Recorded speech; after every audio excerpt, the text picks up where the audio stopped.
Assalamualaikum warahmatullahi wabarakatuh. Halo teman-teman semua, perkenalkan nama aku Putri Pradita Ramadhani dari program studi S1 Pendidikan Matematika Fakultas Ilmu Pendidikan dan Humaniora Universitas Muhammadiyah Semarang dengan NIM B2P03028. Di sini aku akan sedikit menjelaskan resensi buku yang aku pilih sebagai salah satu nilai penugasan aku di mata kuliah Bahasa Indonesia yang diampu oleh Bapak Fakih. Nah, untuk pertama kalinya, aku akan menjelaskan mengenai identitas dari buku yang aku pilih terlebih dahulu. Buku yang aku pilih ini berjudul Filosofi Teras, Filsafat Yunani Romawi Kuno untuk Mental Tangguh Masa Kini. Buku ini diterbitkan oleh Buku Kompas pada bulan Desember tahun 2019. Untuk halamannya sendiri ada 320 halaman dengan ukuran atau dimensinya 13 x 19 cm. Untuk harganya sendiri sekitar 98.000 untuk harga di Pulau Jawa. Buat teman-teman yang bertanya-tanya, buku ini tuh isinya apa, membahas mengenai apa, aku akan sedikit memberikan informasi kepada teman-teman untuk sinopsis dari buku Filosofi Teras. Jadi buku ini itu memperkenalkan kepada kita mengenai filsafat stoicisme, teman-teman, yang mana itu adalah sebuah ajaran dari Yunani Romawi kuno sebagai panduan praktis kepada kita untuk menghadapi tantangan di masa modern atau masa-masa kini. Nah, buku ini itu mengajarkan kepada kita mengenai konsep-konsep seperti konsep dikotomi kendali, yaitu konsep yang membedakan antara hal-hal yang berada di dalam kendali kita dan hal-hal yang berada di luar kendali atau tanpa kendali kita.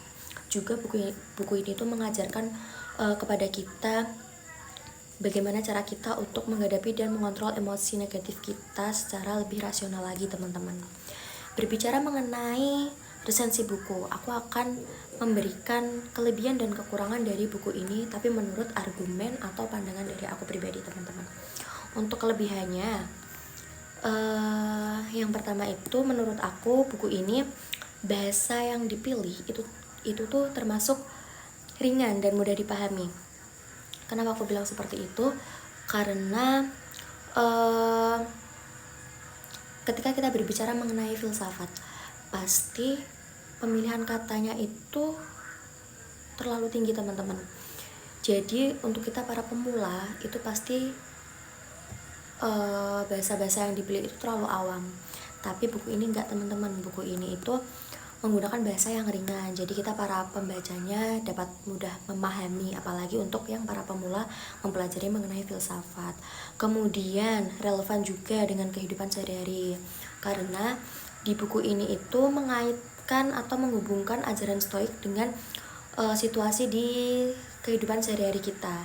Jadi ketika kita memahami isi buku ini itu memahami maknanya lebih bisa realistis, karena kita memahami dengan cara mengaitkan dengan kehidupan nyata kita, dengan contoh-contoh kehidupan sehari-hari kita. Kemudian ilustrasinya juga dan desainnya juga ini, teman-teman, juga menarik. Jadi kita itu membacanya senang, jadi lebih mudah dipahami. Ilustrasinya sendiri itu diilustrasikan oleh Levina Lesmana.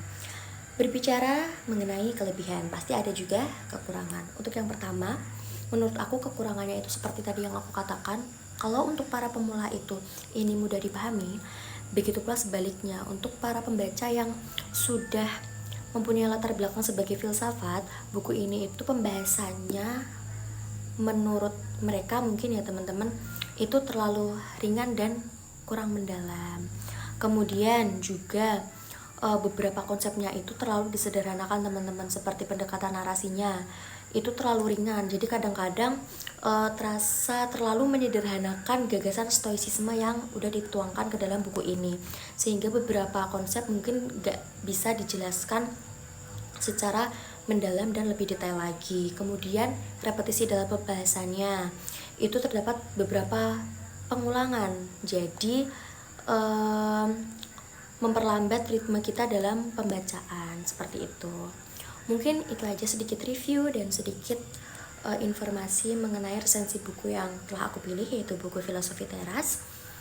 Semoga membantu teman-teman untuk dapat sedikit memahami mengenai buku ini.